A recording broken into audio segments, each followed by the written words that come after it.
Exaltado, o rei exaltado. Exaltado é colocado acima de qualquer patamar. Ele exaltado, o rei exaltado, no céu eu louvarei. Ele exaltado para sempre, exaltado.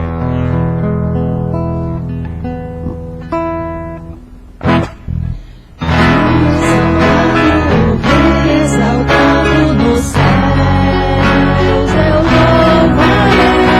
Ele exaltado para sempre, exaltado o seu nome, louvarei.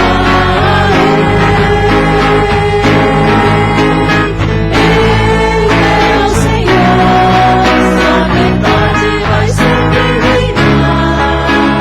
Terra e céus glorificam seu santo nome. Ele exaltado, o rei exaltado no céu. Ele exaltado, o rei exaltado no céu. Ele exaltado, o rei exaltado no céu. Eu louvarei. Ele exaltado para sempre, exaltado o seu nome. Louvarei. Ele é o Senhor, sua verdade vai sempre reinar. Terra e céus glorificam seu santo nome. Ele exaltado, o rei exaltado no céu. Ele exaltado, o rei exaltado no céu. Ele exaltado, o rei exaltado no céu. Amém. Ele exaltado. Magnifiquemos ao Senhor. Cantos antigos que falam de fato do que a Bíblia nos ensina. Magnifiquemos ao Senhor, ao Rei que é digno de louvor. Magnifiquemos ao Senhor, ao Rei que é digno de louvor. Os céus supremo, digno de louvor.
Podem sentar, queridos. Bichinho, o outro é para a hora da ceia, tá certo? Vitico, o outro é para aquele outro depois é da hora da ceia, tá? Aí você vem para aí.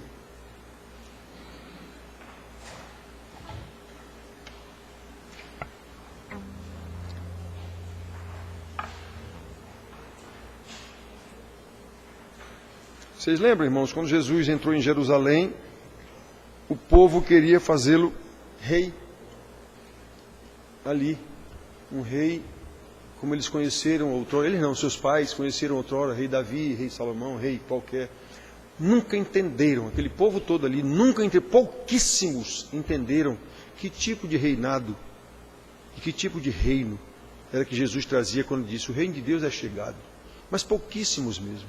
Irmãos, eu tenho muito medo, estudando a Bíblia eu tenho muito medo do que eu vejo nas igrejas, mas muito medo mesmo. Pelo desconhecimento disso que sempre foi assim. Jesus, o próprio Deus aqui na terra, ninguém sabia quem ele era nem nada e nem estava interessado em saber. Deus é Senhor do bem e do mal, Ele é o Senhor do bem e do mal. Então vamos ler Gênesis 3, de 14 a 19.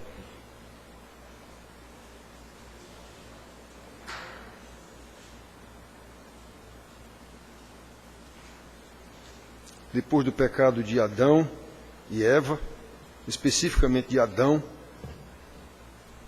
foi quando ele pecou que aconteceu o cataclisma universal. Quando Eva comeu o fruto, não aconteceu nada. Por quê? Porque Deus não fez negócio nenhum com Eva. Foi com Adão que ele fez. Eva nem existia ainda quando ele disse o que era que Adão tinha que fazer. Eva nem existia ainda. Aí quando Adão comeu foi que aconteceu tudo. Então diz assim, depois do pecado, do 14 em diante. Então o Senhor Deus disse à serpente, visto que isso fizeste, maldita és entre todos os animais domésticos, e o és entre todos os animais selváticos, rastejarás sobre o teu ventre e comerás pó todos os dias da tua vida. Porém inimizade entre ti e a mulher, entre a tua descendência e o seu descendente. Este te ferirá a cabeça e tu lhe ferirás o calcanhar. E a mulher disse, multiplicarei sobremodo os sofrimentos da tua gravidez, em meio a dores darás à luz filhos. O teu desejo será para o teu marido, e ele te governará. E a Adão disse, visto que atendeste a voz da tua mulher, e comeste da árvore que eu te ordenara não comesses, maldita é a terra por tua causa. Em fadigas obterás dela o sustento durante todos os dias da tua vida. Ela produzirá também cardos e abrolhos, e tu comerás a erva do campo. Do suor do teu rosto comerás o teu pão, até que tornes a terra, pois dela foste formado, porque tu és pó, e ao pó tornarás. Então, irmãos, hoje é dia de celebração de Santa Ceia, e normalmente num dia de Santa Ceia é melhor fazer uma pregação bacana. João 3,16, Deus amou o mundo de tal maneira, que deu o seu Filho unigênito, para que todo aquele que nele crê não pereça, mas tenha vida eterna. Mas sequer, nem o pastor pregador, nem os irmãos que estão ouvindo, pensam no que é que está dizendo esse versículo. Deu o seu Filho unigênito, o que é que quer dizer isso? Sacrificou o seu Filho numa cruz e virou-lhe as costas. O filho dizer, pai, por que me abandonaste? É isso que quer dizer o deu o seu Filho. Para que todo aquele que nele crê, quem é que vai crer nele? Aquele que o Pai me dá. Ele disse isso, não é todo mundo não. Ele amou o mundo, a sua criação de tal maneira, mas a morte do seu Filho, o sacrifício do seu Filho foi só para os eleitos, aquele que o Pai me dá. Não pereça, essa é a situação ordinária de todo vivente depois de Adão e Eva. Perecimento, inferno, expulso da presença de Deus, expulso do jardim de Deus. Aí ele vai trazer aqueles que ele mesmo quiser. É isso a Bíblia, irmãos, só isso. E através desse descendente da mulher que pisará a cabeça, esmagará ou pisará a cabeça da serpente. E na hora Deus deu aqui a sentença a cada um. Em nenhum caso, coisa boa, só coisas más. Pois é, Deus. Ele determinou isso. Então, meus filhos, essa história de pregação bonita em dia de Santa Ceia é papo furado. Nas duas últimas mensagens nossas, domingo passado foi o pastor Antonino, com base na meditação do salmista, no Salmo 46, acho que vocês ainda lembram, nós falamos sobre a paz nas lutas. Lemos agora em um salmo aqui que o salmista diz isso, foi o Senhor que nos fez cair na armadilha, foi o Senhor que fez os caras passarem por cima da gente. Mesmo nas lutas, a paz de Deus no povo de Deus, mesmo nas lutas, nas tribulações, até chegar à vitória que Ele sabe, mas Tu nos levaste para terreno firme. Tu nos levaste para um morro alto, para uma rocha. Eles sabiam disso. E sabiam que tudo vem de Deus, as tribulações, as lutas, as perdas, as derrotas, o que for. Tudo vem de Deus, no poder de Deus. Eles sabiam disso. Os salmistas aqui sabiam disso. O povo não sabia não, tanto que pereceram todos, quase. Deus diz, 1/10, nem 1/10 escapou, nem 1/10 foi salvo. Então nós vimos isso no Salmo 46. Depois, na mensagem seguinte, a gente viu em 1 Coríntios 12, sobre o tal espinho na carne de Paulo. Vocês estão lembrados disso também? Falamos sobre a suficiência da graça em meio ao sofrimento terrível ou terríveis que o apóstolo passou. E ele sabia que tanto os sofrimentos quanto a graça para suportar aqueles sofrimentos vinham de Deus. Então o Senhor é o Senhor do bem e do mal. É isso que a gente está falando aqui. É Ele o Senhor. Não é o diabo não. É Deus. Mas nós vimos também que nos dois casos, o conhecimento que esses homens tinham de Deus, tanto os salmistas quanto Paulo, o salmista do Salmo 46, a intimidade que esses homens tinham com Deus, que coisa linda! Aí convém perguntar, e nós? E nós? Qual o grau, qual o nível do nosso conhecimento de Deus? E nós, irmãos? E nós? Qual o grau, qual o nível da nossa intimidade com Deus? Como foi perguntado hoje para os meninos, e se perguntar para qualquer irmão aqui, não tenho medo de dizer isso não. Foi perguntado para os meninos e a gente já sabe disso. Se eu pedir para você anotar aí que lugares você lhe dá prazer, que você gosta de ir, quais lugares? Não vai aparecer igreja em nenhum dos casos. Vai aparecer praia, não sei o quê, um teatro, cinema, shopping, não sei o quê. Nenhum caso vai aparecer igreja. O estudo bíblico, nenhum caso vai aparecer. Muito provavelmente nenhum caso. Então, irmãos, na semana passada, eu já falei num estudo aqui isso. Nós assistimos a uma palestra proferida em uma das nossas igrejas aqui. Na verdade, a principal. Em um evento que tratava da reforma da igreja. Pronto, temos que reformar a igreja. Era um evento com vários palestrantes para tratar da reforma da igreja.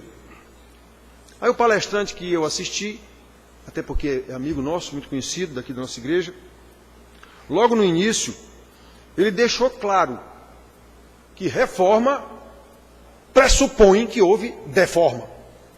Se está precisando de reforma, é porque há uma deformidade no negócio.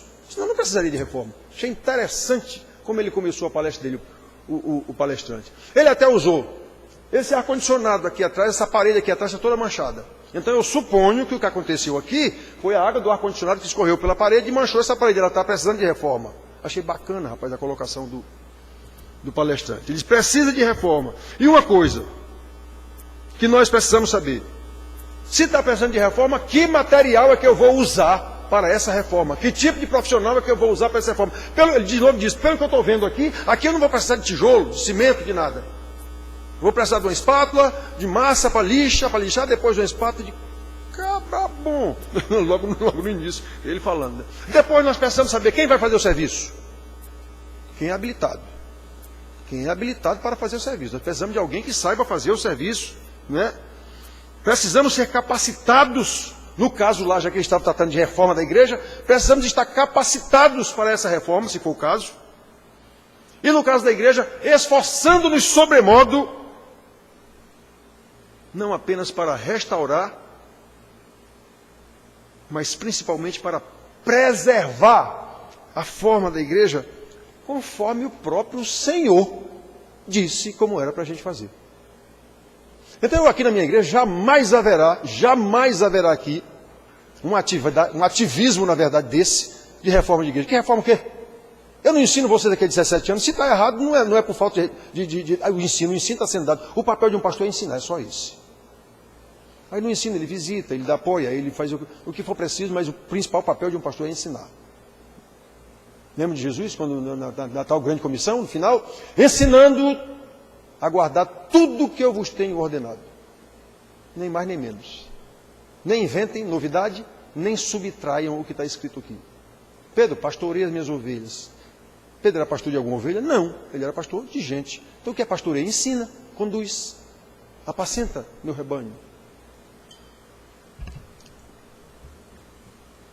Então, meus filhos, esse é o papel principal de um pastor. e da liderança da igreja, os presbíteros, diáconos. Lembra que presbíteros têm que ser aptos para ensinar. A gente faz isso na igreja presbiteriana desde que eu nasci e me criei na igreja presbiteriana? Não. A gente não faz isso. Os presbíteros não são eleitos e ordenados porque são aptos para ensinar. Na verdade, teria que ser, a Bíblia diz, teria que ser apto para ensinar. Não é. Normalmente é porque o cara é gerente do banco, é doutor, é promotor, é não sei o quê. Esses caras são eleitos presbíteros sem ter conhecimento necessário para ensinar. Aí quando é daqui para frente, a igreja está precisando de reforma. O que foi que deformou? O pastor, que não fez o que a Bíblia manda fazer. Então, irmãos, essa é uma das coisas que essa semana me chamou a atenção. Esse evento lá na nossa igreja principal, tratando da reforma da igreja. Que reforma, meu amigo? Nós já temos a Bíblia? No nosso caso presbiteriano, nós não temos os símbolos de fé? Confissão de fé de Westminster, os 2 catecismos? Vamos cumprir. Vamos observar isso. A reforma é só essa. Não tem reforma de nada, não. Eu vou inventar nova Bíblia? Eu vou inventar novas regras para a igreja, por acaso? Modernas? Quem sabe? Quem sabe eu tenho que inventar novas regras agora mais modernas? Aí, a outra semana atrás, eu acho que eu falei numa aula aqui, eu recebi de uma irmã um livro em PDF. E segundo a irmã, o livro era simplesmente fantástico. Um livro de um pastor americano. Eu acho que eu falei numa aula aqui. No qual ele trata, nesse livro, da escalada vertiginosa do pecado no mundo, especialmente os pecados relacionados ao sexo. Ele trata um capítulo inteiro sobre esses pecados relacionados ao sexo. Só que eu li o livro de 3 sentadas. A irmã disse que o livro era tão maravilhoso que eu, de 3 sentadas eu li o livro. Não era um livro muito grande, 200 e tantas páginas. Eu li rápido. Aí, vi que o homem fala várias heresias no livro dele. E ele fala dos pecados, essa escalada vertiginosa do pecado no mundo, como se isso fosse algo estranho ao mundo. Como se pecado fosse algo estranho ao mundo, que jaz no maligno. Que foi amaldiçoado pelo Senhor. Que foi entregue a Satanás pelo próprio Senhor. Para a vaidade. Ele sabe até quando. Ele sabe o ponto de corte. E ele sabe como é que ele vai tirando os seus. Tudo isso o Senhor é quem trata disso. Em última instância, digamos assim. Então o homem fala como se fosse, como se pecado fosse coisa estranha. Pecador, inclusive aos ditos crentes, que segundo ele precisam se revoltar contra esse estado de coisas no mundo. O pecado no mundo, a igreja tem que se revoltar. Mas de onde esse homem tirou isso na Bíblia? A igreja tem que ser santa, só isso. A gente tem tido problemas aqui, e eu digo, vocês estão errados, meus irmãos. Porque o colégio lá está ensinando negócio de identidade de gênero, mas o colégio está fazendo o que o mundo faz, meu amigo. Ensine seus filhos em casa. Eu não tenho que reformar o colégio é coisa do governo, é outro departamento, é outra agência. É a agência do mundo e o mundo também é de Deus. Tudo é de Deus. Então ensine seu filho em casa que ele não vai aprender isso lá na escola. Acontece que os irmãos não ensinam seus filhos em casa. Aí querem reformar a escola. Querem que a escola seja uma igreja. Então, irmãos, olhem só o que aconteceu. Né? Eu respondi àquela irmã. Digo, minha irmã, pelo amor de Deus, minha irmã. O seu livro maravilhoso, o pastor está todo errado. O pastor está todo errado. Além de escrever heresias, eu disse para elas heresias, digo, olha, ele disse isso. Olha o que é que diz a Bíblia em tal lugar, em tal lugar, em tal lugar. Ele está errado, ele não soube interpretar esse versículo aí. Pastor americano, povo sabido. Então,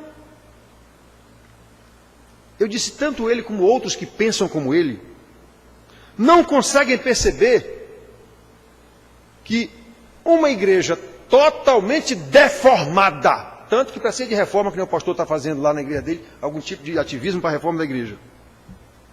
Vivendo em perfeita conformidade com o mundo. É assim que a igreja vive. Para lá, Estados Unidos e Europa, ela já vive uma era pós-cristã. Não é mais nem era pós-moderna, já era pós-cristã. Ninguém está nem aí para negócio de cristão, coisa nenhuma. O próprio governo americano, a igreja americana já ordena pastor gay, já faz casamento gay, tudo, está tudo certo. Então, uma igreja que está em perfeita conformidade com o mundo, não pode querer exigir que o mundo viva como se fosse uma igreja. Não, o colégio está ensinando errado.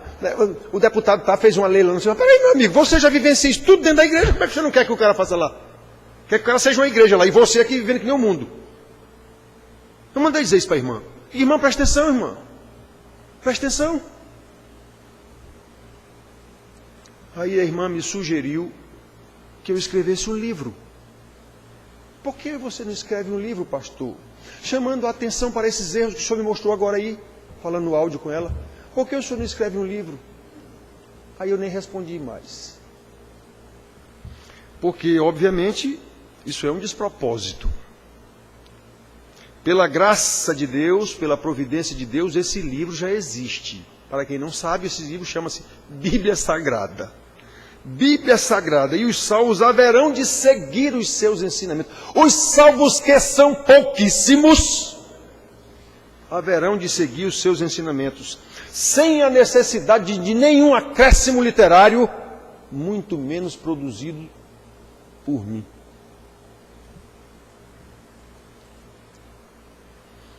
A igreja não tem que mudar o mundo. Eu vivo dizendo isso aqui para os irmãos. Assim como não pode se conformar com o mundo, como está escrito. Romanos 12, 2.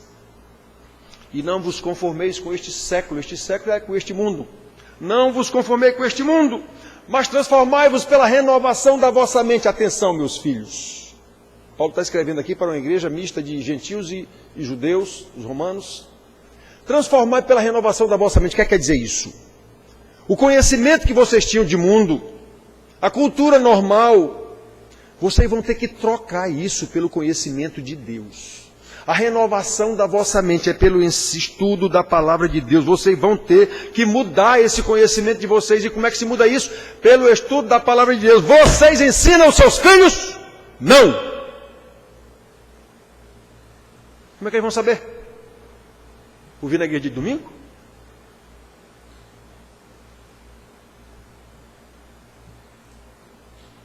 A igreja tem que ser santa. O povo de Deus tem que estar focado em Deus o tempo todo. Tudo que eu fizer é para louvor da glória de Deus. Não é para o meu louvor, não é para ganhar dinheiro. Ganhar dinheiro é consequência natural de eu trabalhar conforme o Senhor está me orientando. A igreja tem que ser santa, sabendo que o mundo inteiro jaz no maligno. Não está escrito isso? Conforme Deus mesmo sujeitou a vaidade. Eu acho que na outra aula, na outra pregação, eu acho que eu cheguei a ler isso aqui para vocês. Pois a criação, não somos só nós não, a criação está sujeita à vaidade, não voluntariamente, mas por causa daquele que a sujeitou. Quem sujeitou foi Deus, não foi o diabo não. O diabo é o operador da coisa. O diabo é de Deus também. Na esperança de que a própria criação será redimida do cativeiro da corrupção para a liberdade da glória dos filhos de Deus. Porque sabemos que toda a criação a um só tempo geme e suporta angústias até agora. E não somente ela, mas também nós, que temos as primícias do Espírito, igualmente gememos em nosso íntimo, aguardando a adoção de filhos, a redenção do nosso corpo. Nós vivemos num mundo que jaz inteiro no maligno, entregue pelo próprio Deus. Agora ele sabe até que ponto ele entregou. Satanás e seus demônios são de Deus. Estão sob o controle de Deus. Ninguém pense que eles trabalham por conta própria e sem Deus saber o que eles estão fazendo. Quem pensar isso está meio mal informado. Lembram de Jó que a gente falou na aula passada? Foi Deus quem botou Satanás para ensinar Jó, para que Jó aprendesse quem é Deus. Foi Deus quem botou Satanás para moer Paulo, porque Paulo era um arrogante. Tinha que ser um cara humilde, para me humilhar, para me esbofetear, para que eu não me ensoberbecesse. Paulo diz isso. Nós vimos na pregação, em uma pregação passada. Então, meus filhos, olhem só. Imaginar que teremos paz neste mundo é puro desconhecimento de Deus e da sua palavra. Como temos insistido em ensinar aos irmãos, a Bíblia só trata de 3 assuntos: criação, queda e redenção. Por fim, a glorificação total de toda a criação. É só disso que a Bíblia trata, irmãos. Só disso que a Bíblia trata. Os três, a redenção, já está dizendo como será no Apocalipse, pronto. Mas ela trata do Gênesis até o Apocalipse. Depois da queda, lá em Gênesis 3, depois do 3:15, está tratando da redenção o tempo todo. Porque a criação e a queda já aconteceram totalmente na eternidade e na esfera do tempo, na esfera secular, no tempo e no espaço, já houve a queda. Já houve a queda, o pecado está aí, o pecado é o mesmo de Adão e Eva lá, é o mesmo que está hoje no mundo todo. Não tem diferença não. Desobediência. O nome do bicho é desobediência. Maldição, o pessoal tem medo dessa palavra maldição. Maldição é simplesmente a consequência natural da desobediência. Só isso. Mas a redenção, embora consumada também na eternidade, na esfera secular, no tempo e no espaço, ela ainda está se processando, está em andamento. E os sofrimentos a ela inerentes foram determinados pelo próprio Deus, como nós lemos aqui ainda agora. Foi o Senhor Deus. Por causa de quê? Por causa do pecado, da desobediência. E o ápice desse sofrimento, digamos assim, nós sabemos pela história aqui, se cumpriu no próprio Deus, na cruz do Calvário. Antes de ir, Pai, afasta de mim esse cálice. O que é esse cálice? Quem conhece a Bíblia sabe que esse cálice que ele está falando é o cálice da ira de Deus. Os profetas falam isso. Pai, afasta de mim esse cálice. Pai, eu não vou aguentar essa tua ira sobre mim, não. Mas, faça-se a tua vontade e não a minha. E lá na cruz ele gritou, Pai, por que me abandonaste?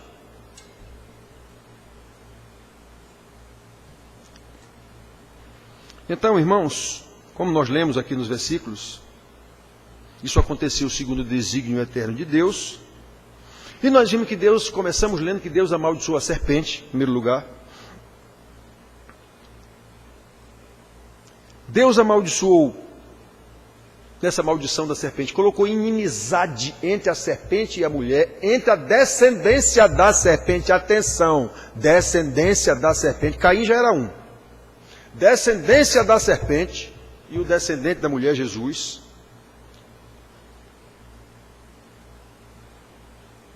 Pelo que o filho teve que suportar a cruz do Calvário. No versículo 15 nós lemos aqui, porém inimizade entre ti e a mulher, entre a tua descendência e o seu descendente, este te ferirá a cabeça e tu lhe ferirás o calcanhar. Nós sabemos o sofrimento de Jesus. Deus decretou sofrimentos para a mulher, depois da sua maldição, a serpente. Nós vemos no versículo 16. E a mulher disse, multiplicarei sobremodo o sofrimento da tua gravidez, em meio a dores darás a luz aos filhos, o teu desejo será para o teu marido e ele te governará. Antes do pecado não havia isso. Eles eram perfeitamente alinhados, marido e mulher. Agora não. Agora Deus já mostrou que haverá inimizade entre o marido e a mulher. Ele te governará, tua vontade será para ele. Esse tua vontade aqui, irmãos, está envolvido tudo, inclusive vontades sexuais, o que for. Teu marido te governará. Isso é decreto de Deus, mulheres modernas. Isso é decreto de Deus.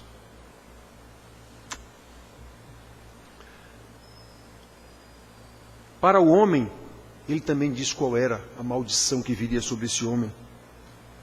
E a Adão disse, visto que atendeste a voz da tua mulher, e comeste da árvore que eu te ordenara não comer, maldita é a terra por tua causa. Em fadigas obterás dela sustento durante os dias da tua vida. Ela produzirá também cardos e abrolhos, e tu comerás a erva do campo. No suor do teu rosto comerás o teu pão, até que tornes a terra, porque és pó e ao pó retornarás. Irmãos, a terra não era inimiga do homem. A natureza não era adversária do homem. O homem cultivava tudo normalmente. Pois depois do pecado ela passou a ser adversária. Você vai ralar agora para domar a natureza, para fazer o seu campo, a sua plantação. E tem que estar lá cultivando, porque vai nascer cardos e abrolhos, ervas daninhas. Eu vi uma matéria a esse respeito, e o cara dizendo que as ervas daninhas, se elas não fossem arrancadas no cultivo de qualquer coisa, ele disse lá até o tempo, o cara falou lá, ela produzirá as sementezinhas dela, então ela produzirá isso, dentro de não sei quantos anos, ele disse lá quantos anos, a terra não comportaria a quantidade de erva daninha. A gente ia ter que exportar a erva daninha aqui para Marte, para a Lua, sei lá para onde, a terra não comportaria. Ela se multiplica tanto, que não ia ter como a terra suportar as ervas daninhas. O mal. Deus não disse que ia acontecer isso? Então, meus filhos, olhem só. O sofrimento agora do homem para tirar o seu pão. Antes não, ele trabalhava, mas não era sofrimento, agora é. Ele está falando aqui, no caso, porque lá eles cultivavam a terra. E nós hoje, que trabalhamos em... Aqui, nós temos 3, 4 irmãs aqui trabalhando no shopping. Não tem dia, é uma folga por semana e tem que estar lá, não interessa. Você não pode faltar e pronto. O próprio lojista, ele não tem o direito de fechar a loja dele. Se ele quiser fechar a loja dele, ele não tem esse direito. O shopping não deixa, não pode fechar coisa nenhuma. Se fechar, vai ter uma multa, não sei de quanto. Então é complicado. É complicado. Nós vivemos um tipo de escravidão de alguma forma. De alguma forma nós vivemos um tipo de escravidão porque Deus amaldiçoou toda a terra. Percebe, irmãos? Como podemos ver o decreto de Deus?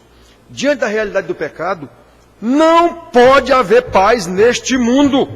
A partir da queda, conhecendo o decreto de Deus, como esperar que a igreja tenha paz no mundo que já é no maligno? Se sabemos que quem pôs inimizade entre o mundo e a igreja foi o próprio Deus. A igreja não é Cristo? Não é o corpo de Cristo? Ele não diz, porém, inimizade entre tu e o teu descendente e a descendência dele também? A igreja não é o corpo de Cristo? Então como é que alguém imagina que a igreja vai ter paz no mundo? Que vai viver muito bem com o mundo? Está tudo certo, os pastores adorados, idolatrados por todo mundo, então seja crente ou não crente, o pastor tal é uma bênção. Inventaram essa palavra agora, todo mundo é uma bênção. Você chega na loja, o cara já atende, diga aí bênção. Digo, rapaz, dá vontade de voltar na hora. Dá vontade de voltar na hora.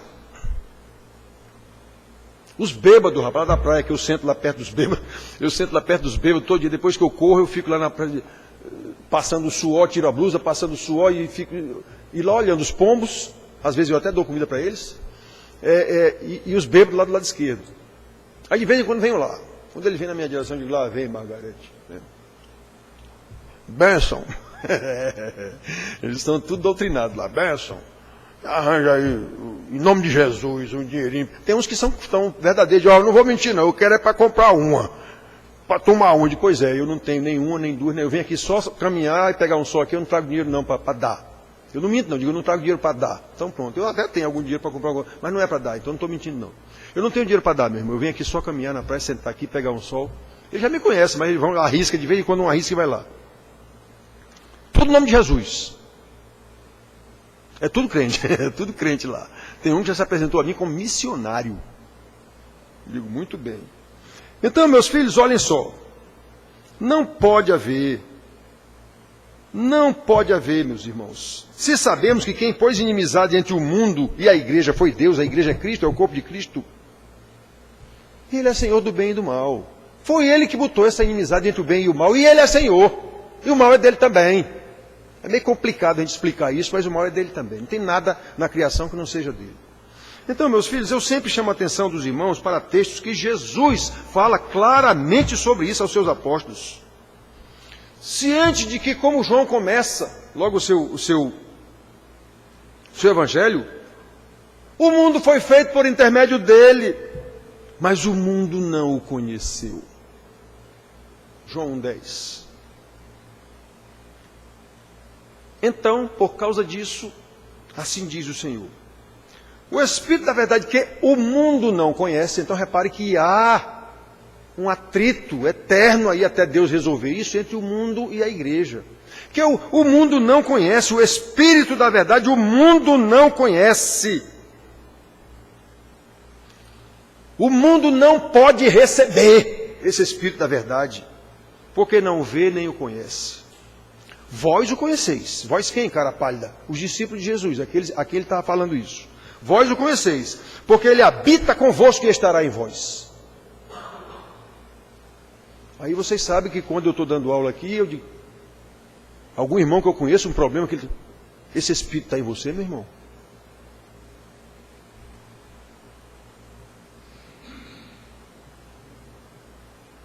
Que Espírito é que está em você?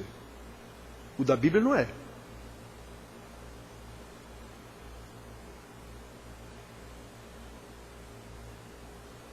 Assim diz o Senhor, se o mundo vos odeia. Alguém aqui é odiado pelo mundo, por ser crente? Ou vive igualzinho o mundo, do mesmo jeito, amigo todo do mundo? Se o mundo vos odeia, sabei que primeiro do que a vós outros, me odiou a mim. Se vós fosseis do mundo, o mundo amaria o que é seu. Se o mundo ama você, então está complicado o negócio. Você é do mundo. O mundo amaria o que é seu. Como todavia não sois do mundo, pelo contrário, dele vos escolhi. Nós não fomos escolhidos do mundo, ainda estamos no mundo, fomos escolhidos do mundo para o Senhor, de volta para o mundo, só que agora nova criatura, agora luz do mundo. Antes eu era treva com o mundo. Deus me tirou das trevas para a sua maravilhosa luz e disse, agora vocês são luz. Pronto, eu agora volto para o mundo, digamos, eu não saí daqui não, mas estou aqui, só que agora como luz. Quem me vir, no meu trabalho, no meu negócio, vai ter que saber que eu sou crente. O Heitor não sou crente de coisa nenhuma. Ele vai ter que saber. Ele não vive nas trevas? Então todo mundo aqui sabe que no meio das trevas, na hora que você riscar um isqueiro, um palito de fósforo, acender a luz do celular, acabou as trevas. Na hora.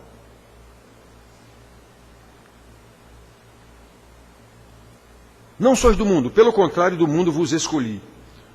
Por isso o mundo vos odeia. Odeia mesmo? João 15, 18, 19.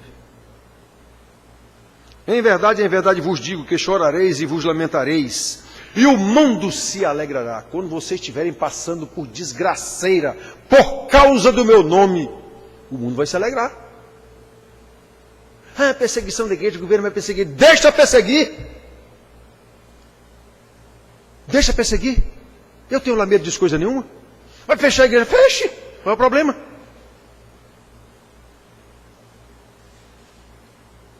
O mundo se alegrará.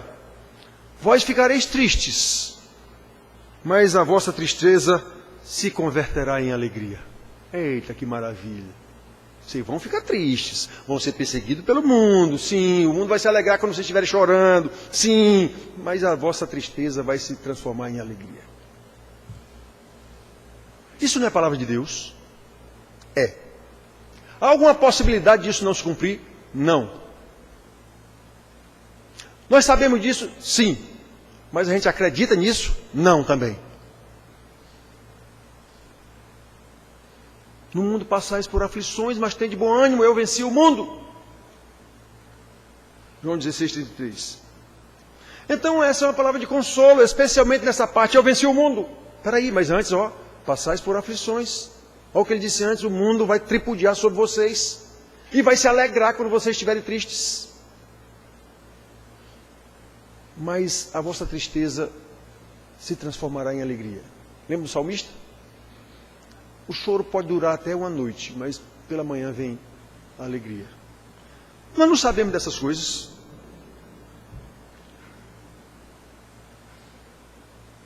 Essas que eu li aqui foram palavras do Senhor Jesus para os seus discípulos, transformados em apóstolos, para que eles ensinassem a igreja, e eles ensinaram. Está tudo isso aqui nas cartas apostólicas.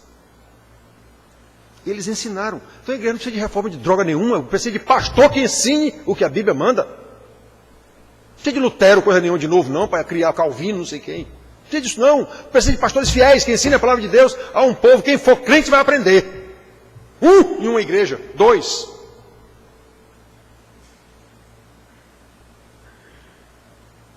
E o que foi que os apóstolos ensinaram claramente à igreja? Ali, aqui, vários versículos. Jesus falando. Serve ou não serve?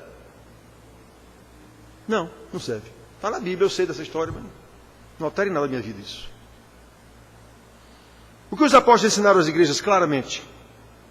Lindo agora, Paulo dizendo aos romanos, não vos conformeis com o presente século, não vos conformeis ao quê? Não tomem a forma desse mundo, não vivam como o mundo vive,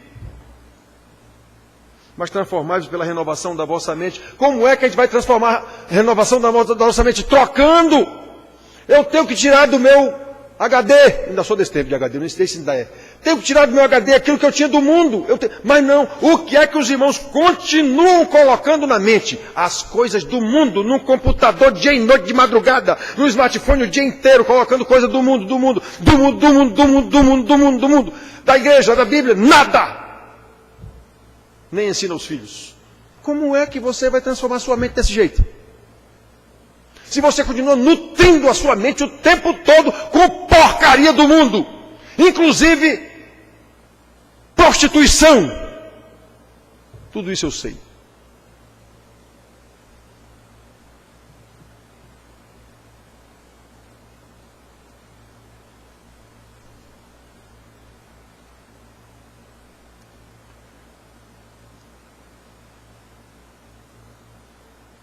Uma amizade com o mundo que é negócio de fazer vergonha. Um desejo pelas coisas do mundo que é um negócio de fazer vergonha. É um negócio chocante. Infiéis, não compreendeis que a amizade do mundo é a inimizade de Deus? Tiago 4,4. Isso está na Bíblia, irmãos. Quem disse isso? Os apóstolos de Cristo. Não ameis o mundo, nem as coisas que há no mundo. O que é que os irmãos andam em busca o tempo todo? Coisas do mundo, coisas do mundo, coisas do mundo. Eu quero a riqueza, eu quero me dar bem, eu quero ser famoso, eu quero ser bonito, seja lá o que for.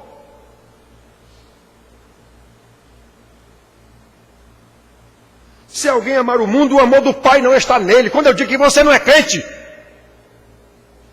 o senhor está julgando, pastor? Eu digo, eu não.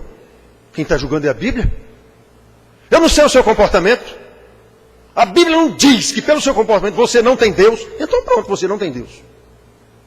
Você não é crente. Eu não vim aqui fazer papel de pastor, eu sou pastor. Eu não vim aqui agradar ninguém, eu não vim aqui ter plateia, não me interessa isso. Quem for crente vai ouvir, quem não for vai embora.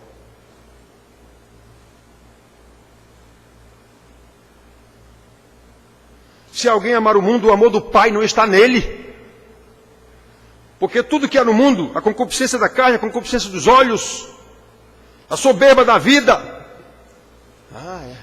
Eu sou isso, eu quero ser isso, eu quero não sei o quê. Soberba da vida. Deus botou o emissário de Satanás em Paulo para acabar com essa arrogância dele. Aí a gente vê aqui, meu Deus, que tristeza, meu Deus. Isso não procede do Pai, mas procede do mundo. O mundo inteiro que jaz no maligno, que Deus mesmo colocou inimizade entre ele e a igreja. E o apóstolo continua, ora o mundo passa, bem como a sua concupiscência. Aquele, porém, que faz a vontade de Deus, permanece eternamente. Eu venci o mundo. É assim que permanece eternamente. Irmãos, qual é a dificuldade de entender textos como esse que nós lemos agora, tanto de Jesus como dos apóstolos? E os apóstolos são simplesmente a continuação do ensino de Jesus. Como Lucas. O Evangelho de Lucas, excelentíssimo Teófilo, foi descrevendo em detalhes o que Jesus começou a fazer e a ensinar.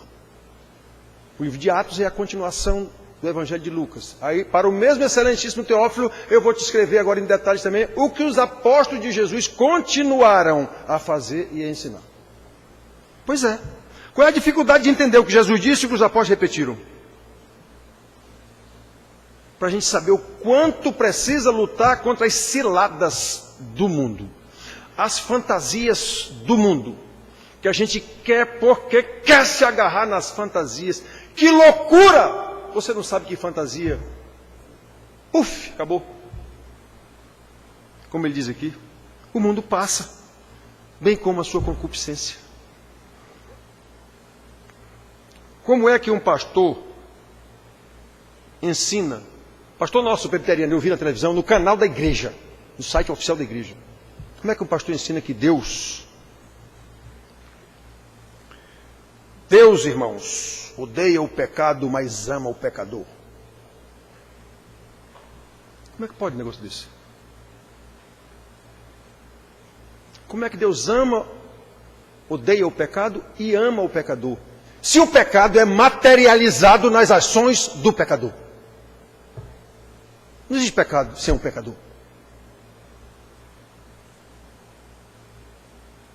Portanto, não há como separar as duas coisas. Porque, como vimos no texto lido, quem define tanto o pecador quanto o pecado é Deus. Foi ele quem disse que foi que Adão fez e disse o que era o pecado e disse o que era o castigo. É Deus quem define isso. Foi ele quem definiu isso. É ele quem estabelece os limites para o pecado, inclusive. É Deus. Quem estabelece a punição para o pecado é Deus. Quem estabelece o meio de trazer o pecador à comunhão com ele é o próprio Deus também. Ele é o Senhor do bem e do mal e sabe a hora para extinguir o mal e sabe a hora para trazer seus eleitos do meio do mal. Eles foram deixados lá exatamente para ser luz no meio das trevas. Vão sofrer o cão, como a gente se diz. E é Deus quem faz isso. E ele fez com os seus profetas no Velho Testamento. E Jesus fez com os seus apóstolos no Novo Testamento. Que coisa terrível. Quem estuda, vai ver como Deus foi cruel com os profetas do Velho Testamento e com os apóstolos do Novo Testamento, ao mandá-los para o meio de lobos, para o meio de escorpiões. Mas tinha que ser assim, Senhor. Aí, pelo conhecimento das Escrituras, ele diz, eu fiz isso com meu próprio filho. Fiz isso com meu próprio filho por causa do teu pecado aí, ô mané. Fazia agora como ministro. Tinha mané, eu fiz isso por causa do teu pecado. Então, irmãos, tem que conhecer a Deus, tem que conhecer a sua palavra. Eu luto tanto com vocês aqui. Senão, a gente vai ser enrolado pelas fantasias do mundo, que é o nosso anelo natural. Se não houver a graça de Deus, a misericórdia de Deus na conversão, não há jeito. Você vai ouvir 1 trilhão de pregações minhas aqui, sempre a mesma ladainha, e não vai mudar nada. Na verdade, vai endurecendo o seu coração e você ficando cada vez com mais raiva de mim. De mim não, de Deus. Percebe, irmãos? Quem acha que podemos reformar a igreja, quem acha que o pecado está fora de controle no mundo e que a igreja tem que fazer alguma coisa para mudar isso, não consegue ver em textos como este que nós lemos aqui agora, que todo o sofrimento pelo qual o mundo passa foi Deus que determinou isso. Todo esse sofrimento pelo qual todo o mundo passa, a igreja, quanto mais mundanizada, vai passar o sofrimento natural que o mundo já passa. E se estiver andando em santidade, vai ser perseguida. Porque é Deus quem faz isso, Ele fez isso. Ele determinou isso.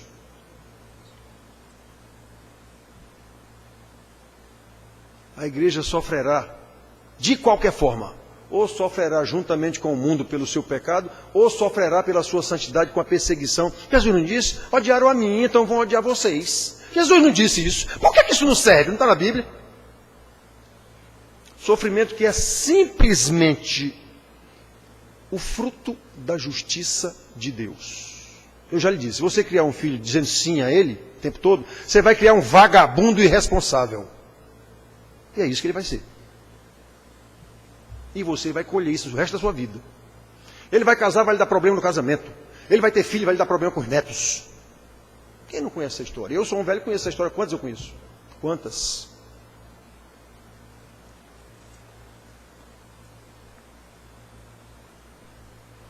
Então, meus filhos, olhem só. Esse sofrimento é simplesmente fruto da justiça de Deus, pelo que devemos dar graças. Até pelo sofrimento, como nós lemos o salmista aqui dizendo, o Senhor nos fez cair na armadilha. Os caras passaram por cima de nós, os seus cavalos, os cavaleiros, tudo nos acrisolaste como se acrisola a prata. Foi o Senhor quem fez isso, Ele sabia. Obviamente, eles causaram tudo isso. Eles causaram tudo isso. Nós, irmãos, a igreja, os salvos, que somos o corpo de Cristo, precisamos discernir estas coisas. Então, quando discernimos essas coisas, devemos dar graça, porque sabemos que a morte e o sofrimento são simples respostas de Deus ao pecado da desobediência. E que enquanto não se voltar para Deus, o mundo inteiro que jaz no maligno não pode ter paz. Aí como é que a igreja acha que pode levar paz para o mundo? Que paz, meu amigo? Devemos dar graças principalmente porque sabemos que, como Ele mesmo determinou na sua lei, pregamos aqui alguns domingos atrás também, o reconhecimento do pecado o arrependimento, o pedido de perdão ao Senhor, por causa da fidelidade de Deus à sua aliança. Esse é o único meio de nos reaproximar de Deus, e é Ele mesmo quem faz isso conosco.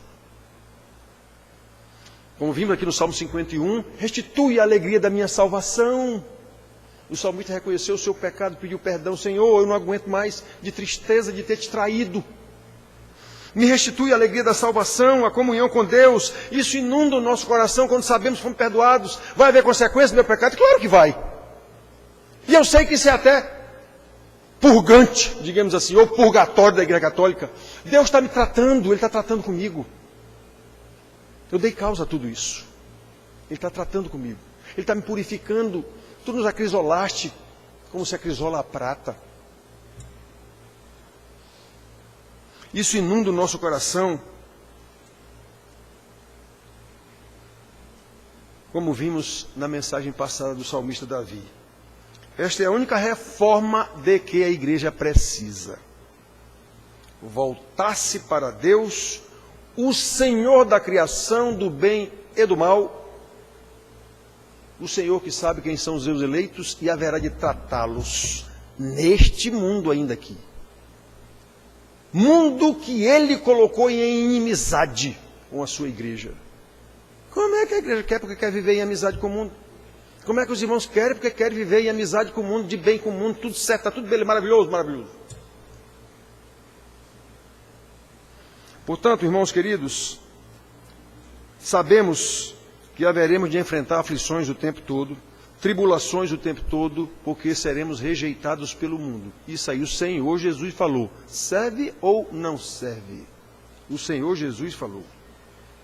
Coisas consideradas do mal vão nos acontecer o tempo todo pelo nome do Senhor. Por causa do nome do Senhor. E isso vem de Deus. Vem de Deus para toda a sua criação, como Ele amaldiçoou. Toda a terra é maldita, Adão, por causa do teu pecado. Em especial para os seus eleitos, para a sua igreja, visando a sua purificação. Sempre visando a sua purificação. É graça de Deus. Por isso, mesmo que sejamos atingidos por essas coisas do mal, devemos lembrar sempre a maravilhosa promessa de Jesus aos seus discípulos, que falamos também há pouco dia, a gente fala sempre isso aqui, mas falamos há pouco dia numa mensagem aqui de domingo. Lembrai-vos da palavra que eu vos disse, Senhor Jesus dizendo aos seus discípulos. Não é o servo maior do que o seu Senhor. Se me perseguiram a mim, também perseguirão a vós outros. Agora olha o conforto. Se guardaram a minha palavra, também guardarão a vossa. João 15, 20. Que maravilha, que consolo, irmãos. Nós cremos nessa maravilha? Nós cremos nessa palavra de Jesus? Se perseguiram a mim, vão perseguir vocês. Isso é certo. Agora vocês, eu sou a luz do mundo, vocês agora são a luz do mundo. As trevas vão querer apagar vocês de todo jeito. Então se fizeram comigo, vão fazer com vocês. Mas, lembrem, se ouviram a minha palavra, quem ouviu, os eleitos, aquele que o Pai me der, esse virá a mim, vão ouvir também a de vocês. Lembra na oração sacerdotal, João, capítulo 17, versículo 9, ele pede, Pai, eu não te peço pelo mundo todo, não. Eu te peço só por esses aqui que estão comigo, eram os 12. Estavam lá na reunião da Santa Ceia. Lá. Eu te peço só por esses aqui. De todos que tu me deste, ele estava falando pelos 12. De todos que tu me deste, nem eu perdi. Senão o filho da perdição, para que se cumprisse a profecia, era Judas. Pronto, Judas caiu fora, para ir fazer o que tinha que fazer. Mas lá no versículo 20 da mesma oração, ele diz, Pai, eu não oro só por ele. Olha o que ele disse, eu não oro pelo mundo todo, não. Ele estava orando pelos eleitos, no caso, né? Só pelos eleitos. Aí no 20 a gente é incluído, Pai, eu não oro só por estes aqui, não. Eu oro também por todos aqueles que vierem a crer na pregação deles. Isso é aí que os salvos todos entram. Nós cremos nessa palavra ou não?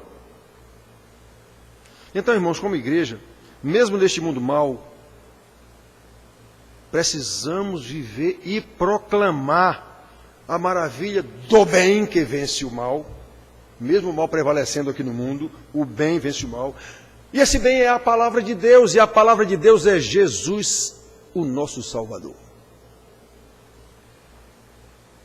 É assim que na esfera secular, no tempo e no espaço, mesmo com o crescimento assustador do pecado no mundo, o que é natural com o aumento da quantidade de agentes pecadores, o mundo já vai com 8 bilhões de habitantes, deveria ter no máximo 5, já vai com 3 bilhões em excesso. Mesmo com o crescimento assustador do mal, sabemos que o Senhor da criação já determinou os limites desse mal. E já determinou o dia em que ele será completamente extinto. O dia do Senhor. Quando o Senhor vier buscar os seus, nesse dia do juízo final, acabou. É esse o limite que eu já coloquei desde a eternidade. E aqui, chegou o Senhor da criação. Chegou o Senhor do bem e do mal. O mal lançado no inferno. O bem, meus filhos, para cá. Toda a terra agora será sem cardos e sem abrolhos e sem nada. Nós não sabemos disso. Sabemos que, enfim, nesse dia glorioso, o bem há de prevalecer em toda a criação redimida, demonstrada claramente nos eleitos que estarão o tempo todo louvando ao Senhor da criação, por toda a eternidade, para que todos juntos vivamos para o louvor da glória de Deus, como o Apocalipse mostra, um louvor evolutivo, começa com os 4 seres viventes, que eu não sei o que é, nem é da minha conta, o dia que for para saber eu sei. Depois os 24 anciãos, aí a Bíblia diz isso, são os 12 apóstolos e os 12 príncipes de Israel, as 12 tribos, isso aí ele diz o que é. Aí depois dos 24 anciãos, arcanjos, miríades do céu, e depois todos os eleitos vestidos de branco, todos louvando a Deus. Que maravilha! É isso. É assim que acontecerá no dia do Senhor. Nós cremos nisso ou não? Aí a partir daí, irmãos, nós vamos viver sempre e eternamente para o louvor da glória do nosso Deus, nosso Criador, nosso Senhor e nosso Salvador, o nosso Senhor Jesus. Deus seja louvado. Amém.